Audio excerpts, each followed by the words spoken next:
अस्तित्व की खोज।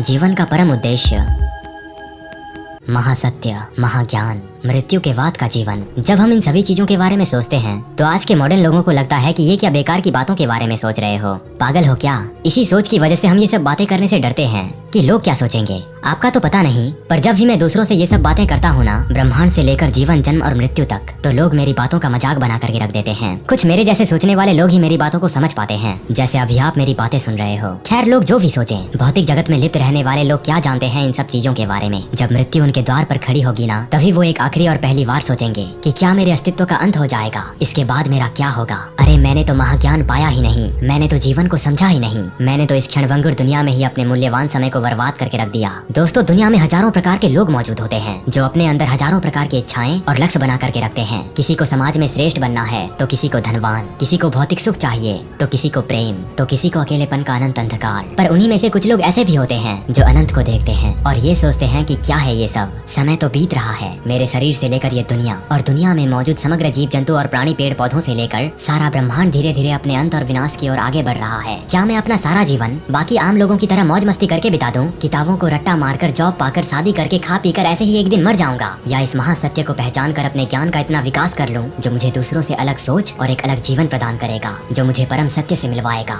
और एक अनंत शांति प्रदान करेगा, जो असल में एक महाज्ञानी का अमूल्य धन होता है। ज्ञान। आखिर क्या है ज्ञान? वह चीज जिसे आप महसूस करते हो, वो नहीं जो आप किताबों में पढ़ते हो। अरे असल ज्ञानी का काम तो अनुभव और क्षण भंगुरता के सत्य को महसूस करना है, जो मानव को दुनिया में से एक भिन्न प्राणी बनाती है। अब जब हम अपने आप को देखते हैं, अपने भीतर झांकने का प्रयास करते हैं, तो एक ध्वनि प्रकट होती है जिसे मैं कहा जाता है। आखिर क्या है ये मैं? मन, चेतना, वास्तविकता, भ्रम, ये रहस्यमय अनंत चेतना जो इस परम विश्व से लेकर इस समग्र ब्रह्मांड को मेरे मन में चित्रित कर रही है। आज हम इसी चीज की खोज करेंगे रमण महर्षि की उस किताब से जिसका नाम है मैं कौन हूँ, जिसमें हमारे अस्तित्व, चेतना, मन और कुछ ऐसी चीजों के बारे में 28 प्रश्न के उत्तर मौजूद हैं, जो आपको उस परम वास्तविकता के महाज्ञान से परिचित करवाएगी, जिसे एक योगी, ज्ञानी और एक क्यूरियस पर्सन हमेशा ऐसे ज्ञान की खोज में लगा रहता है। उन 28 प्रश्न और उनके उत्तर को जानने से पहले हम रमण महर्षि के बारे में जान लेते हैं, उनकी संक्षिप्त कहानी जो हमारे लिए जाननी अति आवश्यक है। महर्षि रमण या रमण महर्षि का जन्म 30 दिसंबर साल 1879 को मदुरै, भारत के दक्षिण में लगभग 30 मील की दूरी पर स्थित तिरुचुली गांव के वकील सुंदरम अय्यर और उनकी पत्नी अलगमाल के घर में हुआ था। उन्हें पहले वेंकट रमण पुकारा जाने लगा,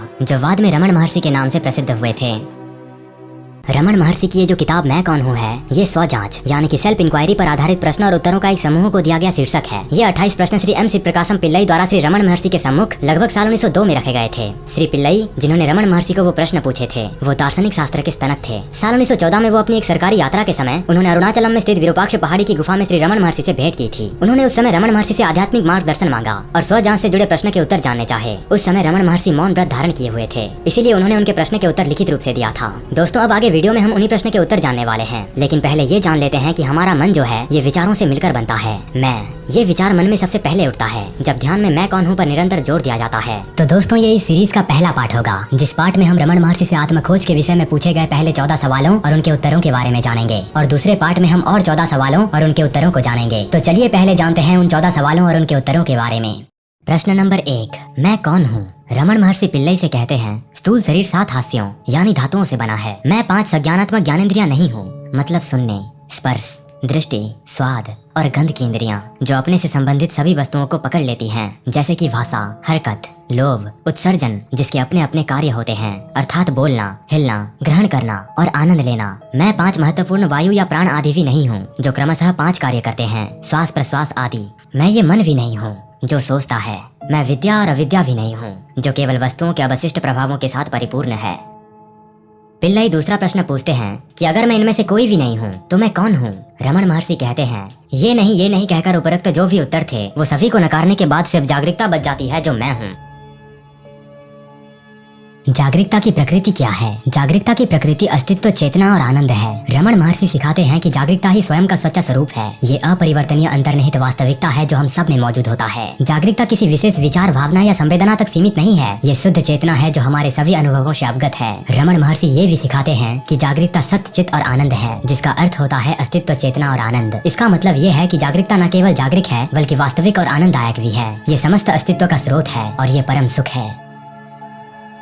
आत्मा का बोध कब प्राप्त होगा? जब ये संसार जो कि एक दृश्य है इसे हटा दिया जाएगा, तब आत्मा का जो कि एक दृष्टा है उसका बोध हो जाएगा। रमण महर्षि सिखाते हैं कि स्वयं का बोध तब प्राप्त होता है जब हम संसार के भ्रम को दूर करने में सक्षम होते हैं। ये भ्रम हमारे विचारों, भावनाओं और संवेदनाओं के साथ हमारी पहचान के कारण होते हैं। हम इन दिखावों को वास्तविकता समझने की गलती करते हैं और हम जागरूकता के रूप में अपनी वास्तविक प्रकृति को भूल जाते हैं। स्वयं का एहसास करने के लिए हमें अपने आप से मैं कौन हूँ प्रश्न पूछकर अपने वास्तविक स्वरूप की जाँच करनी चाहिए। जैसे जैसे हम पूछताछ करना जारी रखेंगे हमें अंततः एहसास होगा कि हम अपने विचार, भावनाएं या संवेदनाएं नहीं हैं, हम स्वयं जागरूकता हैं। जब हम संसार के भ्रम को दूर करने में सफल हो जाएंगे तब हमें आत्मा का साक्षात्कार हो जाएगा। ये एहसास भविष्य में होने वाली कोई चीज नहीं है, ये हमेशा मौजूद है, लेकिन ये हमारी अज्ञानता से अस्पष्ट है। दोस्तों, स्वयं कोई ऐसी चीज नहीं है जिसे हासिल किया जा सके, ये पहले से ही मौजूद है। जो कुछ भी आवश्यक है वह इस विचार से छुटकारा पाना है कि मुझे इसका एहसास नहीं हुआ है।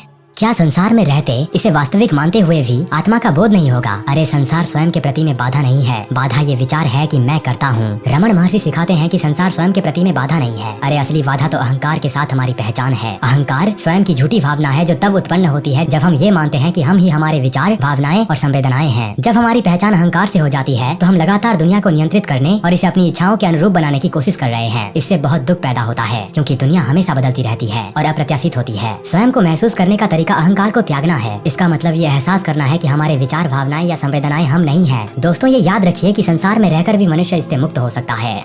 आत्म साक्षात्कार का साधन क्या है? आत्म साक्षात्कार का साधन आत्म जांच है। रमण महर्षि कहते हैं कि आत्म जांच आत्म साक्षात्कार का सबसे प्रत्यक्ष और प्रभावी साधन है। आत्म जांच में बार बार ये प्रश्न पूछना शामिल है कि मैं कौन हूँ और उत्तर पर ध्यान देना। जैसे जैसे हम अपनी वास्तविक प्रकृति की जांच करना जारी रखते हैं हमें अंततः एहसास होगा कि हम अपने विचार, भावनाएं या संवेदनाएं नहीं हैं, हम स्वयं जागरूकता हैं। दोस्तों, कहने का मतलब ये है कि आत्म जांच ही आत्म साक्षात्कार प्राप्त करने का एकमात्र साधन है।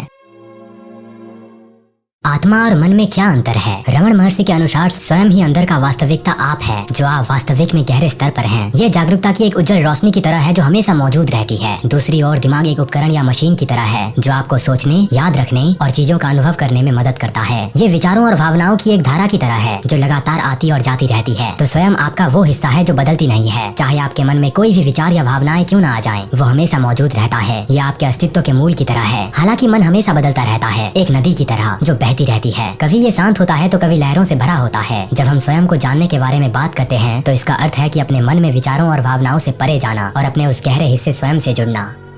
यदि आत्मा अपरिवर्तनीय वास्तविकता है तो मुझे इतने परिवर्तन का अनुभव क्यों होता है? रमण महर्षि के अनुसार यद्यपि स्वयं अपरिवर्तनीय है, परिवर्तन का अनुभव मन और उसकी गतिविधियों के साथ हमारी पहचान के कारण उत्पन्न होता है। हम मन में उठने वाले निरंतर विचारों, भावनाओं और अनुभवों में फंस जाते हैं जिससे परिवर्तन और प्रवाह की भावना पैदा होती है। मन एक दर्पण की तरह है जो बदलती दुनिया को प्रतिबिंबित करता है और जब हम गलती से खुद को मन के साथ पहचान लेते हैं तो हम परिवर्तन के प्रभावों को महसूस करते हैं। हालांकि अगर हम अपना ध्यान अंदर की ओर मोड़ सकते हैं और अपने सच्चे स्व का एहसास कर सकते हैं जो कि मन से परे है, तो हम अपने अस्तित्व के अपरिवर्तनीय पहलू को पहचान सकते हैं। यदि आत्मा शुद्ध साक्षी है तो मुझे संसार से इतना जुड़ाव क्यों महसूस होता है? हम दुनिया से जुड़ाव महसूस करते हैं क्योंकि हमारा मानना है कि हम अलग अलग व्यक्ति हैं। ये समझकर कि हम शुद्ध साक्षी हैं और आत्म जांच का अभ्यास करके हम बदलती दुनिया के प्रति लगाव को छोड़ सकते हैं और आंतरिक संतुष्टि पा सकते हैं। मैं अपने आप को मन की आसक्तियों से कैसे मुक्त कर सकता हूँ? रमण महर्षि उत्तर देते हैं, अपने आप को मन की आसक्तियों से मुक्त करने के लिए उनमें फंसे बिना अपने विचारों और भावनाओं का निरीक्षण करें। उस जागरूकता पर ध्यान केंद्रित करें जो उन्हें देख रही है। पहचाने कि विचार और भावनाएं अस्थायी हैं, लेकिन सच्चा स्व अपरिवर्तित रहता है। आप वैराग्य विकसित करेंगे और अपने भीतर पूर्णता पाएंगे जिससे अधिक स्वतंत्रता और शांति मिलेगी। आत्मा का स्वरूप क्या है? श्री रमण महर्षि के अनुसार स्वयं की प्रकृति शुद्ध चेतना या जागरूकता है। ये हमारे अस्तित्व का अपरिवर्तनीय सार है जो मन और शरीर से परे मौजूद है। आत्मा शाश्वत, शांतिपूर्ण और जीवन के उतार चढ़ाव से अप्रभावित है। अपने वास्तविक स्वरूप को स्वयं के रूप में महसूस करके हम गहन आंतरिक शांति और स्वतंत्रता का अनुभव कर सकते हैं। मैं स्वयं का एहसास कैसे कर सकता हूँ? स्वयं का एहसास करने के लिए श्री रमण महर्षि कहते हैं कि आत्म जांच में संलग्न हो और अपना ध्यान अपने भीतर जागरूकता के स्रोत की ओर मोड़ें। मैं कौन हूँ प्रश्न करके और मन का अवलोकन करते हुए आप धीरे धीरे विचारों और भावनाओं के साथ तादात्म्य को पार कर सकते हैं जिससे स्वयं का प्रत्यक्ष अनुभव प्राप्त हो सकता है। जीवन का उद्देश्य क्या है? महर्षि के अनुसार जीवन का उद्देश्य स्वयं के वास्तविक स्वरूप को महसूस करना और जन्म और मृत्यु के चक्र से मुक्ति प्राप्त करना है। अपनी वास्तविक पहचान को समझकर और स्वयं में बने रहकर हम दुखों पर काबू पा सकते हैं और स्थायी शांति पा सकते हैं। सत्य और भ्रम में क्या अंतर है? सत्य वह अपरिवर्तनशील वास्तविकता है जो सभी अनुभवों का आधार है, जबकि भ्रम का तात्पर्य हमेशा बदलती उपस्थिति से है जो हमें एक अलग अस्तित्व में विश्वास करने के लिए धोखा देती है। सत्य और भ्रम के बीच अंतर को समझकर हम झूठी पहचान से अलग हो सकते हैं और शाश्वत स्व के रूप में अपनी आवश्यक प्रकृति की सच्चाई में बने रह सकते हैं। तो इस वीडियो में हमने आत्मा, चेतना और मन की प्रकृति के साथ साथ जीवन को समझा। इस वीडियो के दूसरे और आखिरी पार्ट में हम और दिलचस्प सवालों के जवाब जानने वाले हैं। तो उम्मीद है दोस्तों आपने मेरे हर शब्दों को गहराई से सुना होगा। अगर आप कुछ समझ नहीं पाए तो वीडियो को एक बार फिर देख सकते हैं या फिर कमेंट में मुझसे पूछ सकते हैं। मिलते हैं इस वीडियो के दूसरे और आखिरी पार्ट में, जो आत्मज्ञानी रमन महर्षि के उस अनंत ज्ञान से हमें अवगत करवाएगी, जो आपकी आत्मा और मन को पवित्र करके रख देगा और आपको महाज्ञान प्रदान करेगा। तो आज के वीडियो में बस इतना ही। आपका मूल्यवान समय देने के लिए धन्यवाद।